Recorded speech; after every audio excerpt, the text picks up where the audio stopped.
बाबा 3 दिन रह गए कुर्बानी वाली ईद में, हमें भी गोश्त मिलेगा ना? बाबा हाँ हाँ क्यों नहीं मिलेगा, लेकिन बाबा पिछली ईद पर तो हमें किसी ने भी गोश्त नहीं दिया था, अब तो पूरा साल हो गया है।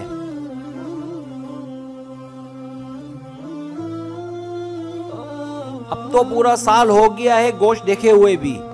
नहीं शाजिया, अल्लाह ने हमें भूखा तो नहीं रखा मेरी प्यारी बेटी, हर हाल में अल्लाह का शुक्र अदा करना चाहिए। डॉक्टर साहब कुर्बानी के लिए बड़ा जानवर लेकर आए हैं और मास्टर जी भी तो बकरा लेकर आए हैं।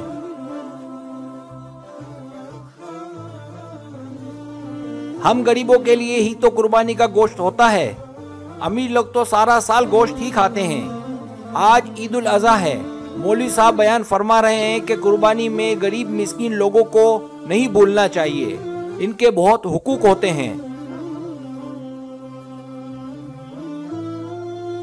खैर, शाजिया का बाप भी नमाज अदा करके घर पहुंच गया। घंटा भर इंतजार करने के बाद शाजिया बोली, बाबा अभी तक गोश्त नहीं आया। बड़ी बहन राफिया बोली, चुप हो जाओ शाजिया, बाबा को तंग न करो। वो चुपचाप दोनों की बातें सुनता रहा और नजरअंदाज करता रहा।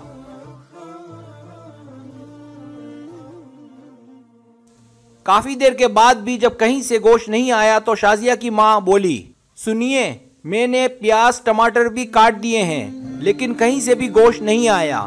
कहीं भूल तो नहीं गए हमारी तरफ गोश्त भिजवाना? आप खुद जाकर मांग लाएं। शाजिया की माँ, तुम्हें तो पता है आज तक हमने किसी से नहीं मांगा। अल्लाह कोई ना कोई सबब पैदा कर देगा। दोपहर गुजरने के बाद शाजिया के इसरार पर पहले डॉक्टर साहब के घर गए और बोले, डॉक्टर साहब मैं आपका पड़ोसी हूँ, क्या कुर्बानी का गोश्त मिल सकता है? ये सुनना था कि डॉक्टर साहब का रंग लाल पीला होने लगा और हकारत से बोले, पता नहीं कहां कहां से आ जाते हैं गोश्त मांगने। और तराक से दरवाजा बंद कर दिया। तौहीन के एहसास से इसकी आंखों में आंसू आ गए और बोझल कदमों से चल पड़ा। रास्ते में मास्टर जी के घर की तरफ कदम उठे और वहां भी वही सवाल किया। मास्टर जी ने गोश्त का सुनकर अजीब सी नजरों से देखा और चले गए।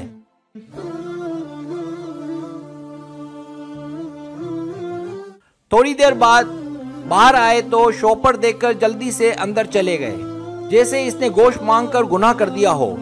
घर पहुंचकर देखा तो सिर्फ हड्डियां और चर्बी। खामोशी से उठकर कमरे में चले गए और खामोशी से रोने लग गए। बीवी आई और बोली, कोई बात नहीं, आप गमगीन ना हो।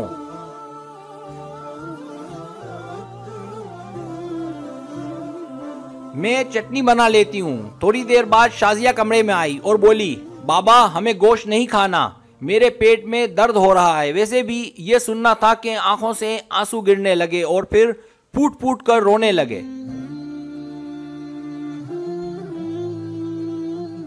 लेकिन रोने वाले वो अकेले नहीं थे, दोनों बच्चियां और बीवी भी आंसू बहा रहे थे। इतने में पड़ोस वाले अकरम की आवाज आई, जो सब्जी की रेहड़ी लगाता था।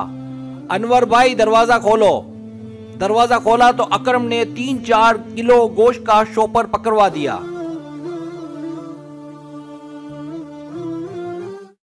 और बोला, गांव से छोटा भाई लाया है, इतना हम अकेले नहीं खा सकते, ये तुम भी खा लेना।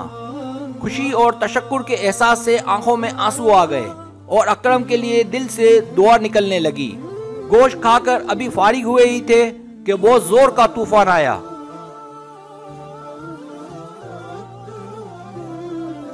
बारिश शुरू हो गई, इसके साथ बिजली चली गई। दूसरे दिन भी बिजली नहीं आई। पता किया तो मालूम हुआ कि ट्रांसफार्मर जल गया है।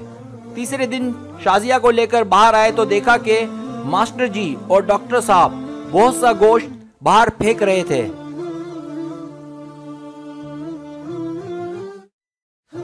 जो बिजली ना होने की वजह से खराब हो चुका था और इस पर कुत्ते झपट रहे थे।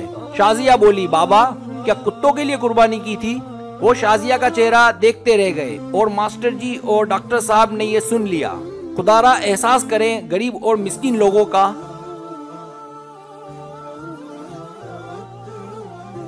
ये सिर्फ तेरी ही नहीं, अपने आसपास खुददार मसाकीन की ज़रूरतों से हमा वक्त आगाह रहने की दरख्वास्त भी है।